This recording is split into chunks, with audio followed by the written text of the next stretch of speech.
जिनको आता है ना वो थोड़ा सा अपने आप को कंट्रोल में रखेगा, मतलब आई नो उनको आता है, लेकिन अगर आप ज़्यादा बीच में इंटरवीन करेंगे तो फिर वो जो नहीं जिन्हें नहीं आता वो बिल्कुल नहीं समझ पाएंगे। सही है, तो आप लोग का भी एक तरीके से रिवीजन हो रहा है और वो लोग एक स्क्रैच से पढ़ रहे हैं। तो सबसे पहले तो बिफोर वी जंप ऑन, बेटा अकाउंटिंग में 3 चीज़ें हैं। एसेट्स क्या है? Assets are the resources owned and controlled by the business. Assets are the resources owned and controlled by the business. जो चीज़ें बिजनेस को रिक्वायर्ड है in order to run its operation, वो क्या है? एसेट्स है। मिसाल के तौर पे आप और हम स्कूल खोलने लगे हैं। स्कूल खोलने के लिए क्या क्या चाहिए? क्या क्या चाहिए भाई?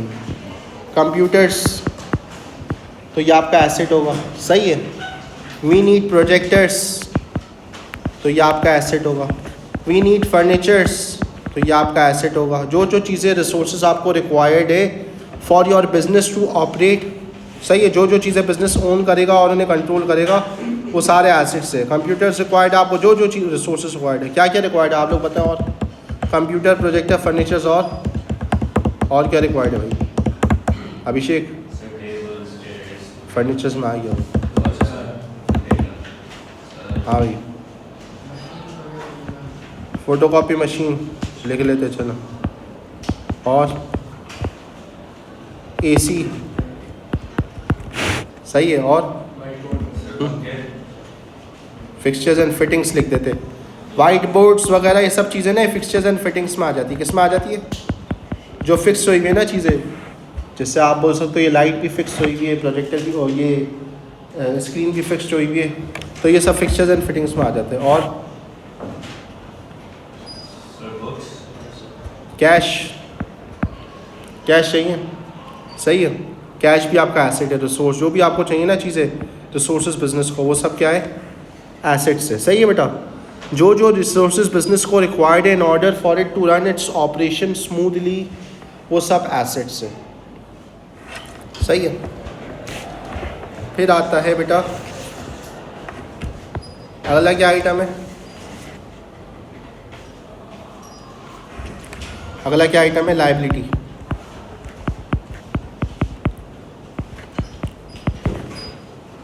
अब बेटा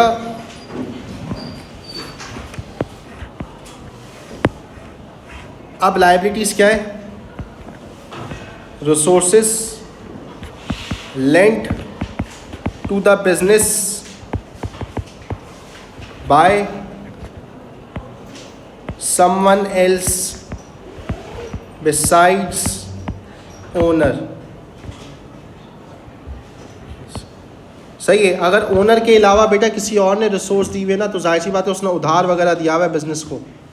उधार देगा ना, कोई भी फ्री में पैसे नहीं देगा, तो उधार दिया हुआ है, that is called liabilities. Liabilities आसान ज़बान में उधार है। बिज़नेस को जो उधार मिला हुआ है दैट इज़ कॉल्ड लायबिलिटी। तो अगर रिसोर्सेज कोई लेंड की हुई है बिज़नेस को किसी ने, that is liability. Amira, did you have O level accounting? सही। Resources lend to the business by someone else besides owner. सही है बेटा। तो इसकी एग्जांपल आपकी हो सकती है लोन फ्रॉम मिस्टर ए, किसी से भी लोन लिया हुआ है बिजनेस ने, वो लायबिलिटी है। लोन वगैरह लिया हुआ है वो क्या है? लायबिलिटी है। आसान, कम फॉरवर्ड। सही है।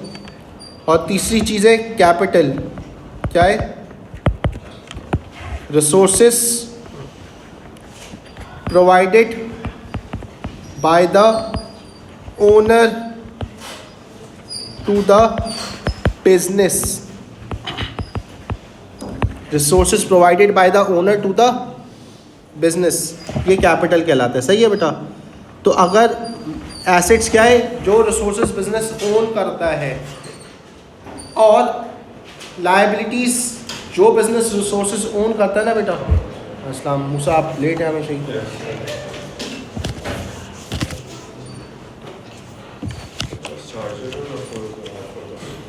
आईफोन का चार्जर नहीं होता, ये टाइप सी है, मेरा अपना टाइप सी है। अच्छा भाई, resources provided by the owner to the business. सही है। तो बेटा जो जो रिसोर्सेज बिजनेस ओन करता है वो क्या कहलाते हैं? एसेट। जो जो रिसोर्सेज, जो जो चीज़ें बिजनेस ओन करता है वो क्या कहलाते हैं? एसेट्स। अब बेटा ये जो बिजनेस के पास रिसोर्सेज आएगी खुद से तो नहीं आएगी ना, इसके पीछे किसी ना किसी का पैसा लगा हुआ होगा ना।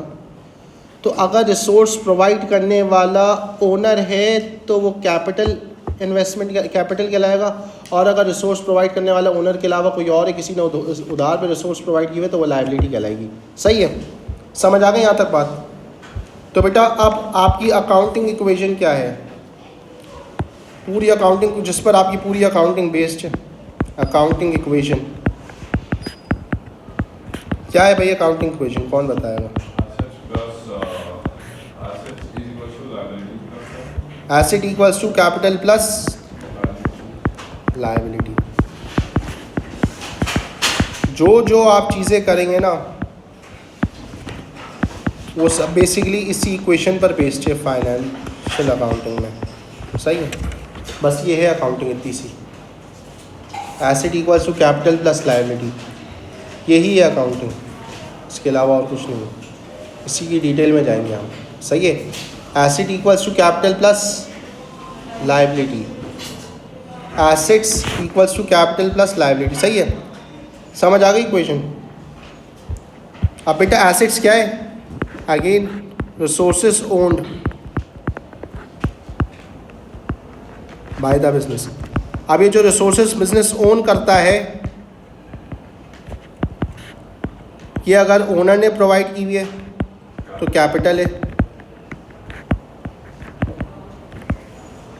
और resources provided by third party है ओनर के अलावा, यानी तो दिस इज लायबिलिटी। सही है बेटा, ये आपकी अकाउंटिंग इक्वेशन आ गई। रिसोर्सेस हाँ और भी लिख सकता आप, बिल्कुल सही है बेटा, समझ आ गया?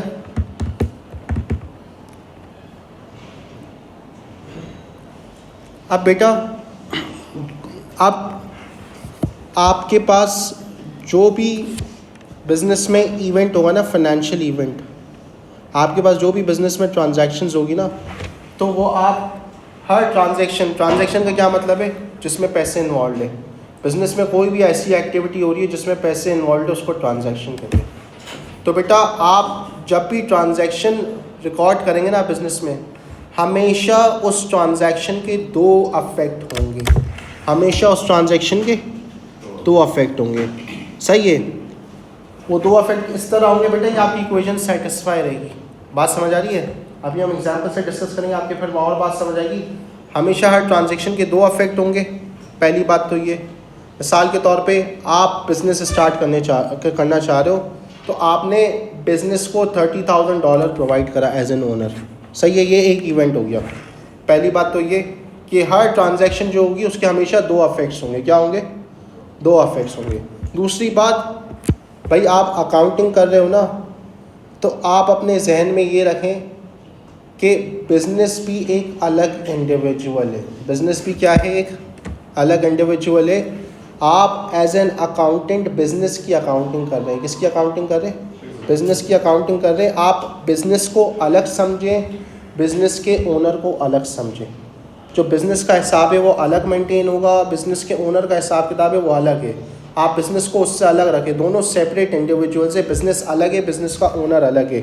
आप एज एन अकाउंटेंट बिज़नेस के बिहाफ पे सोचेंगे, बिज़नेस की तरफ से सोचेंगे, बिज़नेस के हिसाब से सोचेंगे, बिज़नेस के लिए आप अकाउंटिंग कर रहे हैं। समझ आ गई बात? सही है, तो आप बिज़नेस के लिए अकाउंटिंग कर रहे हैं। तो दो चीज़ आपके जहन में होनी चाहिए, हर ट्रांजैक्शन के दो अफेक्ट्स होंगे, पहली बात। दूसरी बात, बिज़नेस एक अलग इंडिविजुअल है और ओनर एक अलग इंडिविजुअल है। आप बिज़नेस के अकाउंटेंट हो, आप बिज़नेस की तरफ से अकाउंटिंग कर रहे हो। समझ आ गई बात? सही है। अब लेट से बेटा हम बिल्कुल स्क्रैच से जो ना बिज़नेस स्टार्ट करने लगे हैं। सबसे पहले बिज़नेस स्टार्ट करने के लिए क्या चाहिए? पैसे चाहिए ना। तो भाई लेट से number 1, started business with $50,000 cash, with $50,000 cash.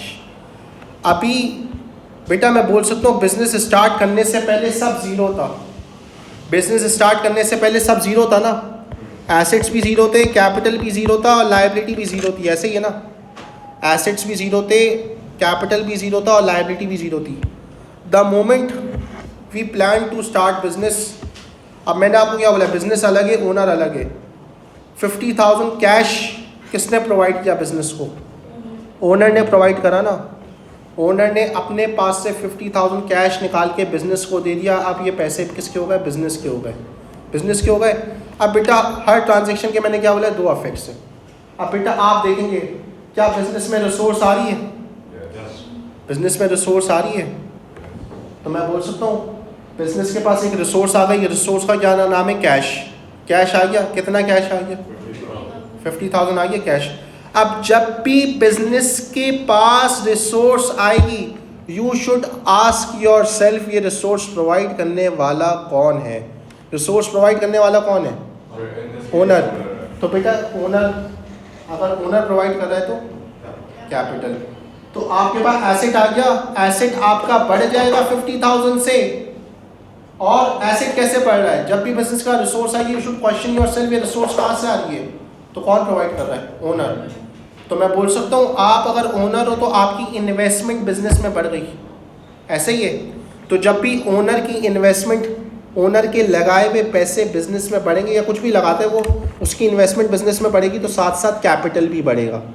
समझ आ गई बात? साथ साथ क्या बढ़ेगा? कैपिटल।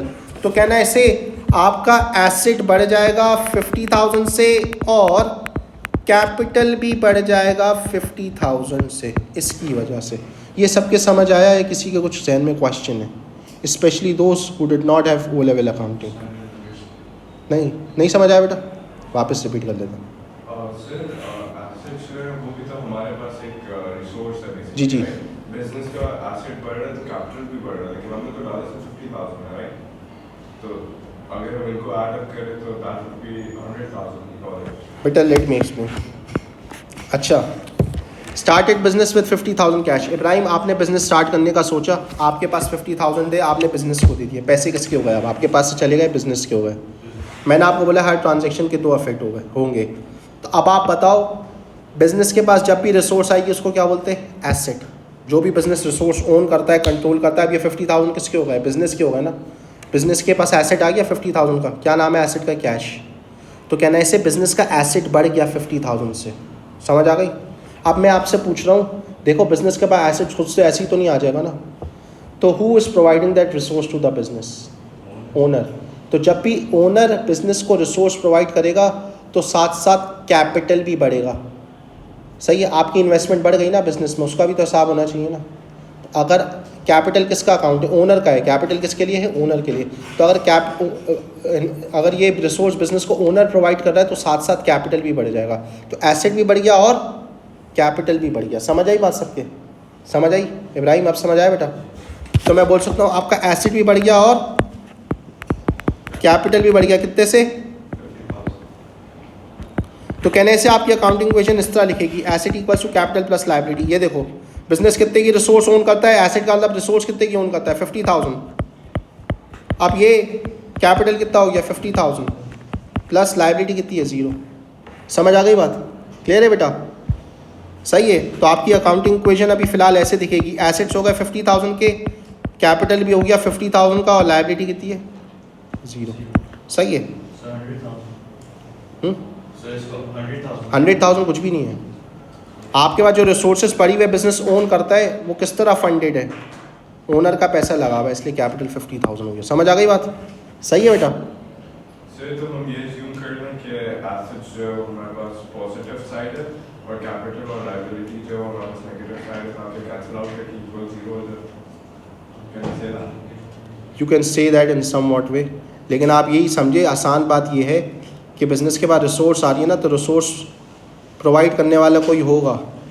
तो प्रोवाइड करने वाला या तो ओनर है तो कैपिटल बढ़ रहा है, और अगर कैपिटल के अलावा कोई और है, थर्ड पार्टी है, उधार कोई प्रोवाइड कर रहा है तो लायबिलिटी बढ़ेगी। इन शॉर्ट ये बात होगी। अभी तक हमारे पास 50,000। हाँ, अब हाँ बस कैश है। एसेट्स रिसोर्स आ गई बिजनेस का 50,000, किसने प्रोवाइड करी? ओनर ने, तो कैपिटल भी 50,000 हो गया। मैं आपसे पूछूं भाई आपका कितना कैपिटल लगा हुआ है बिजनेस में, आप बोलोगे ना 50,000, तो बिजनेस के हो गए 50,000, आपकी इन्वेस्टमेंट कितनी काउंट होगी? 50,000। सही है। अब नंबर 2, 50,000 और आ गए, आपने सोचा यार और पैसों की ज़रूरत है, सही है, तो हम गए अभिषेक के पास, टुक लोन फ्रॉम अभिषेक। कितना लोन देगा अभिषेक? हाँ, फॉर $20,000 कैश। सही है। Took loan from Abhishek for $20,000 cash. Abhishek से लोन ले लिया $20,000 कैश। अगेन अब आप बताएं, लोन अभिषेक ने प्रोवाइड कर दिया, क्या बिजनेस के पास रिसोर्स आ गई? पहले से कितना कैश मौजूद था, अब कितना और आ गया? अभी एक्स्ट्रा कितना है अभिषेक की तरफ से? 20,000। तो मैं बोल सकता हूँ बिजनेस के एसेट्स बढ़ जाएंगे 20,000 से, बिजनेस की रिसोर्सेज बढ़ जाएगी या नहीं 20,000 से? रिसोर्स प्रोवाइड करने वाला कौन है? अभिषेक। तो अभिषेक क्या है बिजनेस के लिए? फ्री में तो नहीं देना अभिषेक, नहीं तो नहीं बोला ना भाई लेके भूल जाओ सर, आप लेके भूल जाए $20,000। अभिषेक को हमने बाद में देने, बिजनेस ने पैसे बाद में वापसी देने हैं, तो लायबिलिटी भी साथ साथ बढ़ जाएगी, बिजनेस का कर्जा, लायबिलिटी भी बढ़ जाएगी। तो भाई अब समझ आया, बिजनेस के बाद रिसोर्स आ गई, एसेट बढ़ गया। रिसोर्स प्रोवाइड करने वाला अगर ओनर है तो एसेट के साथ कैपिटल भी बढ़ेगा, और अगर बिजनेस को रिसोर्स प्रोवाइड करने वाला ओनर के अलावा कोई और है, उधार पे रिसोर्स प्रोवाइड कर रहा है, तो साथ लायबिलिटी भी बढ़ जाएगी। क्लियर है बात? यहाँ तक समझ आ गई? Any confusion?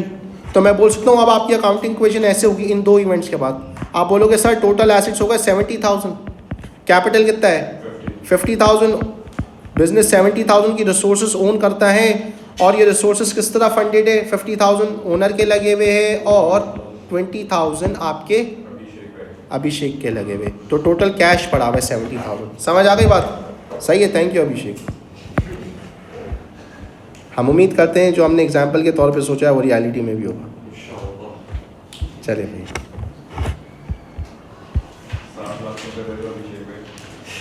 अच्छा भाई, इसके बाद नंबर 3, अब लेट से बेटा आप पैसे वैसे आ गए, आप कुछ खरीदने चलते हैं। Bought furniture for $2,000 on credit. पैसे तो बाहर भी क्यों ले रहे हैं? अरे जब तक अपना पैसा संभाल सकते संभालेंगे। Bought furniture for $2,000 on credit from Lakdi Limited. सही है भाई, bought furniture for $2,000 on credit from Lakdi Limited. हाँ भाई, अब बताएं, फर्नीचर आपने खरीदा तो बिजनेस के पास रिसोर्स आई, क्या नाम है रिसोर्स का? फर्नीचर। तो बिजनेस के एसेट्स क्या हो जाएंगे? कितने से? तो कहना ऐसे एसेट्स बढ़ जाएंगे $2,000 से, तो बिजनेस के बाद रिसोर्स आ गई। रिसोर्स प्रोवाइड करने वाला कौन है? लकड़ी लिमिटेड। ऑन क्रेडिट का क्या मतलब? उधार पे प्रोवाइड किया ना, तो लायबिलिटी क्या हो जाएगी? 2,000 से बढ़ जाएगी ना। अब आपकी दो लायबिलिटीज़ हो गई, अभिषेक को भी पैसे देने हैं और लकड़ी लिमिटेड को भी पैसे देने हैं, तो आपकी लायबिलिटी बढ़ जाएगी ना। समझ आ गई बात? Any confusion? आसान समझ आया बेटा? हाँ, वो आप सोचना बेटा, मुझे जो सही लगा मैंने लिख दिया। लायबिलिटी बढ़ जाएगी $2,000 से। समझ आ गया बात? समझ आ गई? अब एसेट कितने हो गए? पहले से 70,000 कैश है, 2,000 का फर्नीचर भी आ गया, कितने हो गए? $72,000। तो मैं बोल सकता हूँ इसमें से कैश है $70,000 और फर्नीचर है $2,000। ऑन क्रेडिट का मतलब उधार पे खरीदा है, सही है। कैपिटल कितना रहेगा? 50,000 ही ना, ओनर के पैसों पे कोई फ़र्क पड़ा है? अभी नहीं। लायबिलिटी कितनी हो जाएगी? 22,000 ना, 20,000 अभी अभिषेक को देने और 2,000 लकड़ी लिमिटेड को, कितनी हो गई लायबिलिटी? 22। तो इस तरह ये आपकी इक्वेशन कंप्लीट हो गई। Any confusion? यहाँ तक समझ आया बेटा? सही है। हसान, अलमीना, उनैज़ा एंड और किसका नहीं था? इब्राहिम। सही है बेटा? बाकी मैं अज्यूम कर रहा हूँ सबका अकाउंट्स था ना, या नहीं? सही है। Number 4, bought projectors for $4,000 paying cash. Bought projectors for $4,000 paying cash. अब आप बताएं बिजनेस के पास क्या आ गया? एसेट्स आ गया. क्या नाम है एसेट का? तो कहना ऐसे एसेट विल इंक्रीज बाय 4,000. अब who is providing this projector resource to the business? Very good. हाँ. Who is providing this resource to the business? कैसे आ रहा है बेटा? कैश दे के आ रहे हैं ना. कैश किसका है? नहीं. अब मैंने आपको क्या बोला था इसीलिए शुरू में कि ओनर और बिजनेस सेपरेट है. जब तक स्पेसिफाइड ना हो तो इसका मतलब ये कैश बिजनेस का ही है. ये जो बिजनेस का $70,000 पड़ा था ना, इसमें से बेटा निकाले 4,000 ड्रॉर खोल के निकाले, मार्केट गए 4,000 के प्रोजेक्टर लिए और आ गए. तो कैश किसका गया है? बिजनेस का गया है ना. तो प्रोजेक्टर्स आने की वजह से एसेट बढ़ गए और कैश भी किसका है? बिजनेस का है. तो कैश जाने की वजह से बिजनेस के एसेट्स कम हो गए. ऊपर कर दो, इससे चेक करो ना.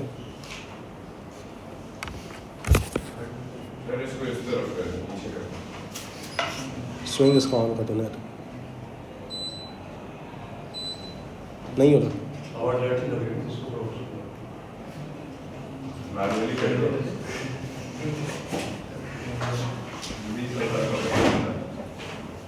इसका हाथ नहीं जाएगा अभिषेक का. अच्छा भाई, एसेट 4,000 से बढ़ गए बिकॉज ऑफ प्रोजेक्टर. प्रोजेक्टर आया, एसेट्स क्या हो गए? 4,000 से बढ़ गए. और कैश जाने की वजह से कहना है ऐसे एसेट ही कम हो गया 4,000 से. समझ आया सबके? ये कैश जाने की वजह से एसेट ही कम हो गया ना. बिजनेस ने अपनी एक रिसोर्स सेक्रीफाइस करके एक दूसरी रिसोर्स ले ली. सही है. एसेट कम हो गया 4,000 से. तो कहना ऐसे अब आपके एसेट्स क्या हो गए? कैश 4,000 से कम हो गया ना. तो कहना ऐसे अब कैश कितना रह गया? 66,000. तो एसेट्स तो अभी भी सेम ही रहेंगे, $72,000 ही रहेंगे. लेकिन आप बोलोगे अब इसमें जो है ना 4,000 का आपके पास प्रोजेक्टर है. बाकी पहले 70,000 कैश था, तो अब 4,000 से कैश कम हो गया, 66,000 कैश रह गया और 2,000 का फर्नीचर है. इस तरह आपका एसेट है. कैपिटल कितना है? 50,000 ही है. उधार कितना है टोटल? 22,000 ही है. समझ आ गई बात? क्लियर है? Any confusion? समझ आ गया? आसान. सही है. अच्छा भाई, इसके बाद नंबर 5 बॉट प्रोजेक्टर्स हो गया. अब इसके बाद बेटा लेट्स से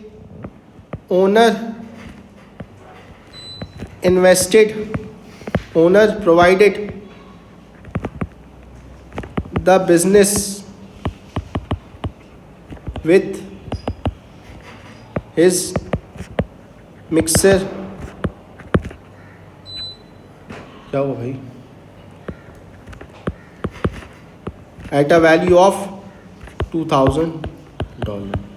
सही है भाई. ओनर ने क्या करा? ओनर ने बोला ताकि एम्प्लॉयज़ मोटिवेटेड रहे, मैं अपना जो है ना मिक्सर यहाँ पे ला के रख देता हूँ ताकि जूस वूस बना के पिए लोग. सही है. बिजनेस में जो भी एम्प्लॉयज़ वगैरह है, तो उसने मिक्सर ला के रख दिया एट अ वैल्यू ऑफ 2,000. तो अब आप बताएं क्या बिजनेस के पास मिक्सर आ गया? मिक्सर आने की वजह से एसेट्स क्या हो गए? बढ़ गए. तो कहना है ऐसे एसेट्स बढ़ गए $2,000 से. अब who is providing this resource to the business? Owner. तो कैपिटल भी क्या हो जाएगा? बढ़ जाएगा. कैपिटल भी कितने से बढ़ जाएगा? बढ़ जाएगा $2,000 से. सही है. तो कहना है ऐसे अब आपके एसेट कितने के हो जाएंगे? 74,000 के हो जाएंगे. 72 थे पहले. कैपिटल कितना हो जाएगा? 52. ओनर की इन्वेस्टमेंट 2,000 से बढ़ गई. लायबिलिटी वही रहेगी 22,000. तो अब बेटा एसेट सारे के सारे वही रहेंगे, एक्स्ट्रा 2,000 का मिक्सर भी आ जाएगा. मैं लिख नहीं रहा एसेट्स सारे. समझ आ गई बात? इक्वेशन आपकी इस तरह दिखेगी ना. अब number 6 transferred $15,000 cash into the business bank account. अब बेटा बिजनेस का बैंक अकाउंट खोला और जो कैश मौजूद था ना उसमें से $15,000 बैंक में डिपॉजिट करवा दिया, बैंक में जमा करवा दिया। अब आप बताएं कैश कम हो जाएगा या नहीं, और बैंक में पैसे बढ़ जाएंगे। तो बैंक में जो पैसे हैं वो किसके होंगे? बिजनेस के ही होंगे ना। तो अगेन बैंक बिजनेस का एसेट होगा। क्या होगा? बैंक बिजनेस का एसेट। तो एसेट बढ़ गया। कौन सा एसेट बढ़ गया? बैंक। और कैश कम हो गया। कौन सा एसेट कम हो गया? कैश। तो कहना ऐसे अभी भी एसेट सेम रहेगा। ओवरऑल बिजनेस की रिसोर्सेज तो उतने डॉलर की रहेगी ना, उसमें तो फ़र्क नहीं आया ना। तो आप एसेट बढ़ेगा बिकॉज ऑफ बैंक, आप लिख सकते हो ब्रैकेट में भी, और एसेट कम हो जाएगा बिकॉज ऑफ कैश। सही है, कैश। तो ओवरऑल आपकी इक्वेशन वही रहेगी 74,000 इक्वल्स टू 52,000 प्लस 22,000। सही है बेटा, समझ आ गई बात? यहाँ तक क्लियर है? किसी के कोई है जिसके नहीं समझ आ रहा बेटा? सही है। नंबर 7, पेड $2,000 टू लकड़ी लिमिटेड वाया चेक। अब याद है आपको, आपने लकड़ी लिमिटेड से उधार पे जो है ना वो ख़रीदा था ना, कॉफ़ी ला दो। आपने उधार पे ख़रीदा था ना लकड़ी लिमिटेड से, तो उधार देना था आपने 2,000। अब आप उधार देने लगे हैं लकड़ी लिमिटेड को। तो आप बताएं, उधार देंगे चेक से तो बैंक से पैसे क्या हो जाएंगे? तो एसेट क्या हो जाएगा? कम हो जाएगा। बिकॉज बैंक से पैसे जाएंगे तो एसेट क्या हो जाएगा? कम हो जाएगा। तो एसेट 2,000 से डिक्रीज हो रहा है। हाँ, आई एम पेइंग बैक लकड़ी लिमिटेड जो देने थे। तो अब आप बताओ, आपके बिजनेस के बैंक अकाउंट से पैसे क्या हो जाएंगे? कम हो जाएंगे। तो एसेट क्या हो जाएगा? कम हो जाएगा। एसेट कम हो गया 2,000 से। और आपकी जो लायबिलिटी है वो भी क्या हो जाएगी? कम हो जाएगी ना।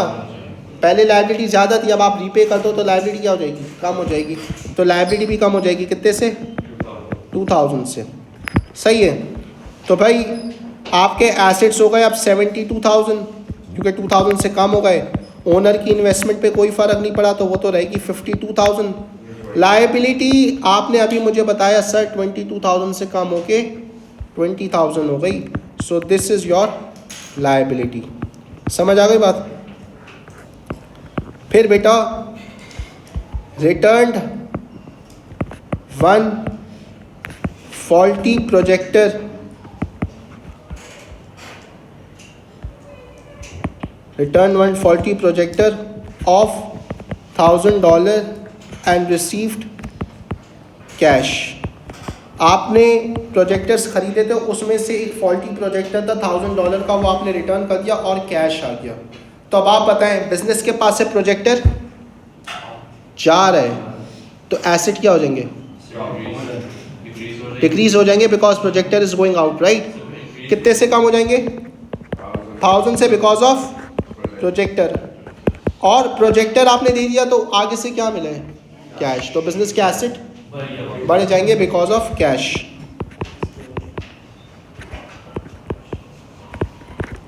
समझ आ गई बात बेटा? तो कैन आई से अभी तक जितनी एग्जाम्पल हुई है, क्या आपके इतनी बात समझ आई बेटा? Transferred 15,000 cash into the business bank account. तो बिजनेस के बैंक अकाउंट में पैसे ट्रांसफ़र करें तो बैंक अकाउंट में पैसे किसके होंगे? बिजनेस के ही होंगे ना। तो एसेट क्या होगा? बढ़ जाएगा। और कैश चले गया तो एसेट क्या हो जाएगा? कम। समझ आई बात? अब बेटा आपकी ये बात समझ आई, अभी तक हमने जितनी भी ट्रांजैक्शन में किया है, बिजनेस के बाद रिसोर्स आ रही है, तो रिसोर्स अगर ओनर प्रोवाइड कर रहा है तो एसेट के साथ साथ कैपिटल बढ़ रहा है। अगर रिसोर्स ओनर के अलावा कोई और प्रोवाइड कर रहा है, उधार पर आ रही है, तो लायबिलिटी बढ़ रही है। और अगर आप रिसोर्स इस तरह ख़रीद रहे हो कि आपकी अपनी रिसोर्स ही बिजनेस की सेक्रीफाइस हो रही है, तो एसेट बढ़ रहा है, एसेट ही कम हो रहा है। या फिर आप रिसोर्सेस कम कर रहे हो, पे कर रहे हो उधार, तो एसेट भी कम हो रहा है, लायबिलिटी भी कम हो रही है। समझ आ गई बात? इस तरह हर ट्रांजैक्शन के 2 इफेक्ट्स होते हैं। हर ट्रांजैक्शन के क्या होते हैं? 2 इफेक्ट्स होते हैं। सही है बेटा? तो अब अगर मैं क्वेश्चन नंबर 1 पे आ जाऊँ जो आपकी वर्कशीट में है,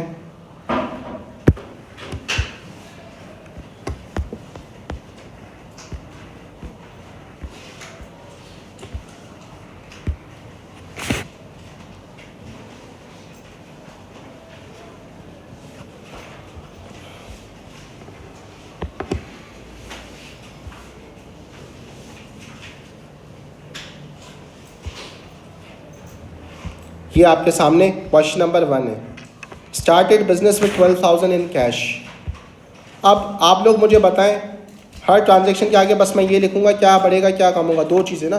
started business with 12,000 in cash, सही है, जिनसे मैं पूछूंगा वो बताएंगे, सही है। Started business with 12,000 in cash, तो बिजनेस के पास कैश आया, एसेट क्या हो जाएंगे, बढ़ जाएंगे। कैश प्रोवाइड करने वाला कौन है, ओनर, तो कैपिटल भी क्या हो जाएगा। अब मैं जिससे पूछूँ बताएगा, Ibrahim paid 11,700 of the opening cash into the bank account. आपने जो ये कैश है ना, ये बैंक अकाउंट में जमा करा दिया बिजनेस के।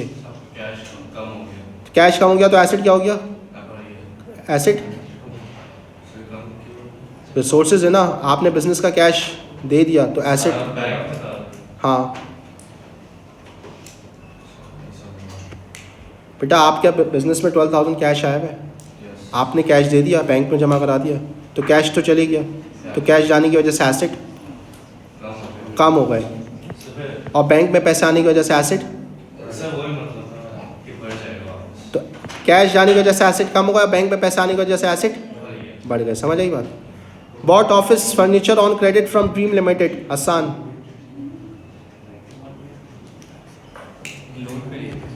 ऑफिस फर्नीचर आए, एसेट क्या हो जाएगा,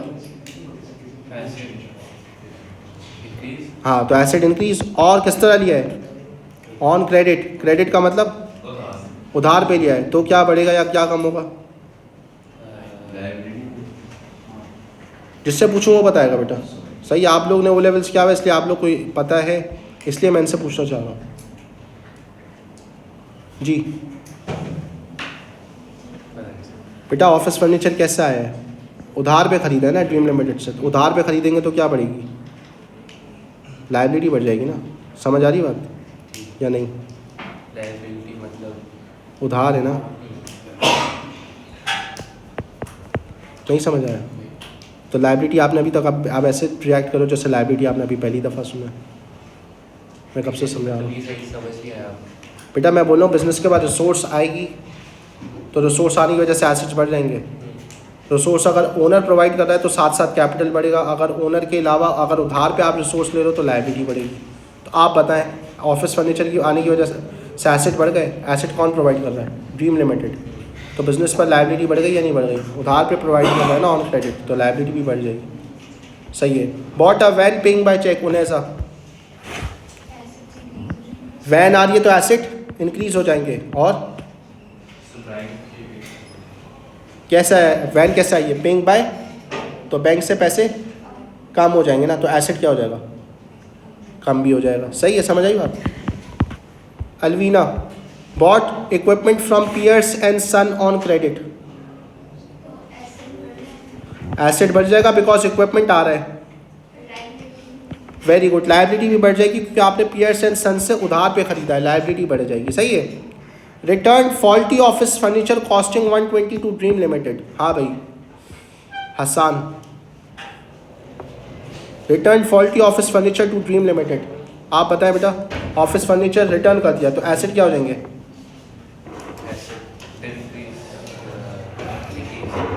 आप फर्नीचर वापसी कर रहे हो तो आपके पास से रिसोर्स आ रही है, बिजनेस का से जा रही है, तो एसेट क्या हो जाएंगे, डिक्रीज हो जाएंगे। और किसको वापसी करा है, तो ड्रीम लिमिटेड क्या था पहले, क्या होगा जी भाई इब्राहिम, एसेट कम हो रहा है और क्या होगा,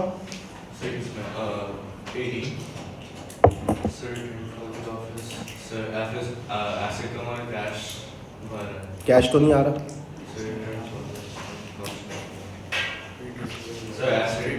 पहले आपने ड्रीम लिमिटेड से कितने का खरीदा था फर्नीचर, 1900, तो एसेट बढ़ गया तो लायबिलिटी बढ़ गई थी ना 1900 से। अब आप बताएं, जब आप ड्रीम लिमिटेड को 120 का फर्नीचर वापसी कर देंगे तो जो आपको बाद में जो कर्जा रीपे करना है, लायबिलिटी रीपे करनी है, वो क्या हो जाएगी, तो लायबिलिटी क्या हो जाएगी, कम हो जाएगी ना। समझ आई बात, लायबिलिटी क्या हो जाएगी, कम हो जाएगी, 120 से लायबिलिटी कम हो जाएगी, एसेट भी 120 से कम हो जाएगा। समझ आई बात या नहीं।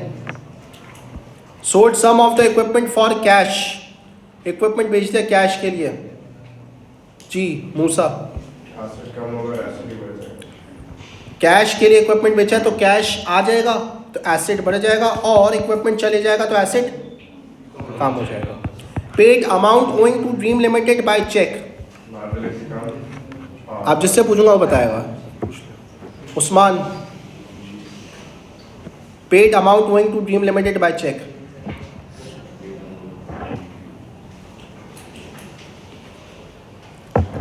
एसेट कम है।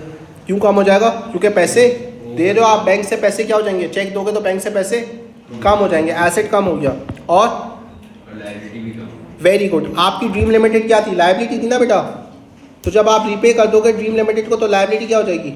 कम हो जाएगी। जैसे मैंने अभिषेक से लोन लिया हुआ है, जब बिजनेस ने लोन लिया एसेट बढ़ गया, लायबिलिटी बढ़ गई।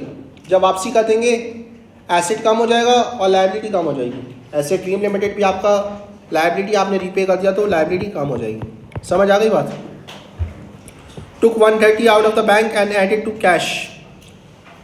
Rafe Khan took 130 out of the bank and added to cash.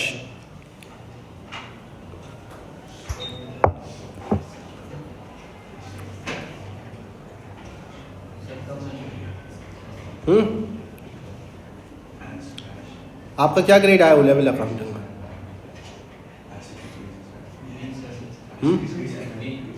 Are you sure be आया है? पीछे आप बातें तो ऐसे कर रहे हो, उसके साथ इग्नोर करके लेक्चर, जैसे आपका ए स्टार आया हुआ और अभी आपकी वेल डिस्टिंक्शन भी आई है। Took 130 out of the bank and added to cash. जी अब्दुल्ला, एसेट्स कम होंगे, एसेट्स बढ़ेंगे भी। आपने बैंक से पैसे निकाले, कैश में डाल दिए तो कैश बढ़ गया तो एसेट बढ़ गया। बैंक से पैसे कम हो गए तो एसेट कम भी हो गया। F Brown lent us 4,000 giving us the money by check. Alvina, F Brown lent us 4,000 giving us the money by check. जी भाई, वेरी गुड, लायबिलिटी बढ़ जाएगी। F Brown ने लेंट किए, उधार पे दिया आपको, लायबिलिटी बढ़ गई और एसेट बढ़ जाएगा, एसेट भी बढ़ जाएगा क्योंकि पैसे आ रहे। सही है। इसी तरह क्वेश्चन नंबर 2 and 3 होमवर्क के लिए करना है। सही है।